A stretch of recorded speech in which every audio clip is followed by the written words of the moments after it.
de Broglie wavelength of electron having energy. Energy என்ன பாருங்க, energy எதுல கொடுத்துருக்கான்?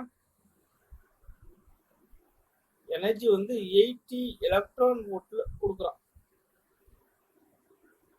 இப்போ எலக்ட்ரான் வோல்ட்ல கொடுத்துட்டானா நம்ம என்ன பண்ணணும்? ஜூல்ஸுக்கு மாற்றணும். ஏன்னா கெல்வின் பிளாங்க் கான்ஸ்டன்ட் வந்து ஜூல்ஸ்ல இருக்கும். So that we converted into joules. அப்ப என்ன பண்ணணும்? 1.6 into 10 power minus 19 பெருக்கினா ஜூல்ஸா மாறிடும். And then we need to find de Broglie wave. இந்த de Broglie wavelength எனர்ஜி கொடுத்துட்டானா இதான் formula.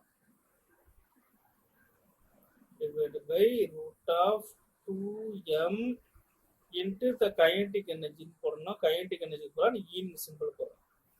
Remember the energy, kinetic energy தான் நம்ம E யூஸ் பண்ணிக்கிறோம். That is equal to அது Q into potential. இது velocity கிடையாது, potential. நான் ரிமைன் பண்ணிக்கிட்டே இருக்கேன், அதை பார்த்துக்கிறோம். இப்போ Qவும் Vயும் கொடுத்தா QVயும் நம்ம இங்கே போட்டுக்குவோம். இங்கே நம்ம QVயும் போடணும்னு அவசியம் இல்லை. Because we have energy. So Kelvin Planck constant value மனப்பாடம் பண்ணி தான் ஆகணும். What is the value? 6.6 into 10 power minus 34 joules second. யூனிட்டை பார்த்துக்கிட்டே வாங்க. இங்கே வந்து யூனிட்ல தான் நீங்கள் மிஸ்டேக் பண்ணுவீங்க. 2 இன்ட்டு இங்கே நம்ம எதை ஸ்டடி பண்ணுறோம்? எலக்ட்ரானா. So what is the mass of electron? 9.1 into 10 power minus 31 கிலோகிராம்ல இருக்கணும். Energy must be in joules.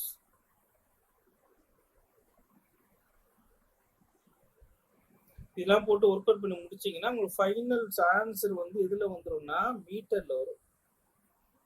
So இதில் கால்குலேட்டர் தான் யூஸ் பண்ணி ஆகணும், வேறு வழியே இல்லை. நான் ஆல்ரெடி ஒர்க் அவுட் பண்ணி வச்சுட்டேன்.